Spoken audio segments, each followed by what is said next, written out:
In Marvel Studios' Black Panther Wakanda Forever, we get to visit the underwater nation of Talokan. And to find out how those incredible scenes were filmed, I'm talking to visual effects supervisor Jeffrey Bauman. Jeff, how are you? I'm very well, Langston. Thanks for having me. Appreciate it. Great to have you. Now, I heard that for the underwater scenes in the film, you actually shot underwater. Now, why did the team choose to take on that challenge? One of the most important things in Ryan Coogler's storytelling is the authenticity of where characters come from.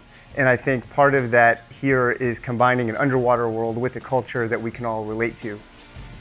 Early on, Ryan had made it clear that he wanted to shoot as much as possible underwater.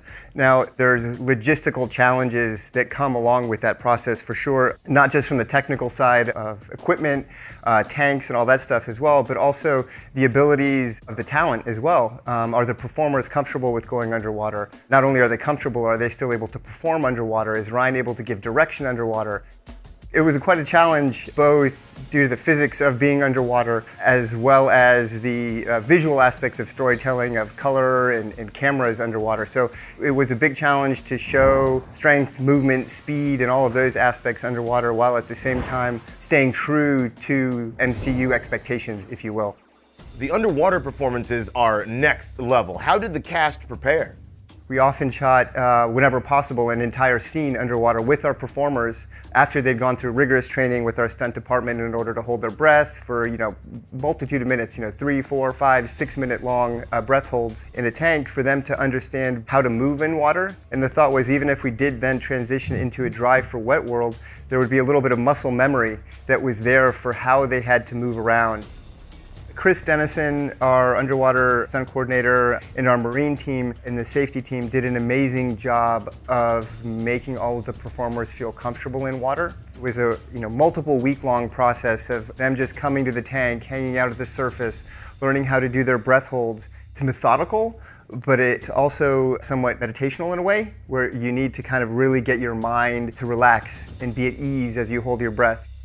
So, once the actors were ready to go, how did the production team go about shooting the underwater scenes?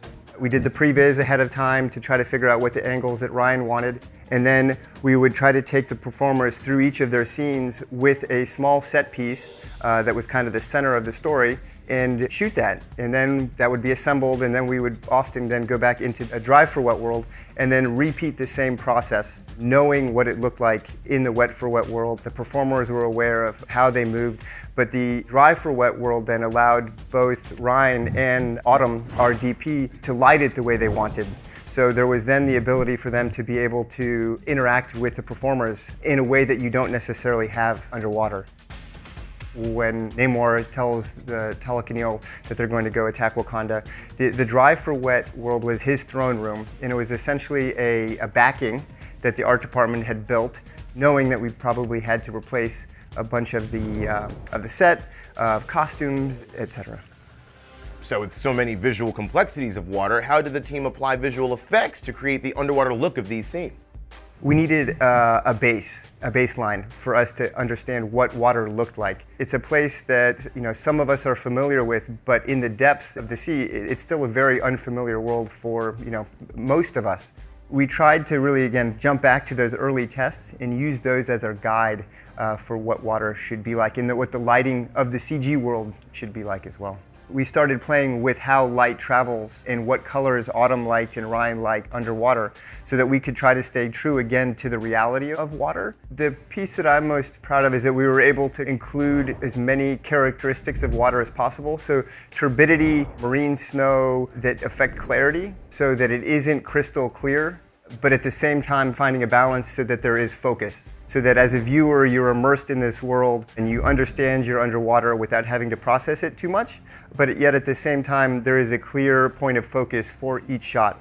And that was something that Ryan really wanted to stay true to, of color absorption and the colors that disappear underwater. And I think because we did that early on, it allowed us in post to continue to sit with the studio and the rest of the filmmakers to kind of show what underwater truly looked like. And I think that was something that I believe for the most part we were able to deliver on pretty successfully.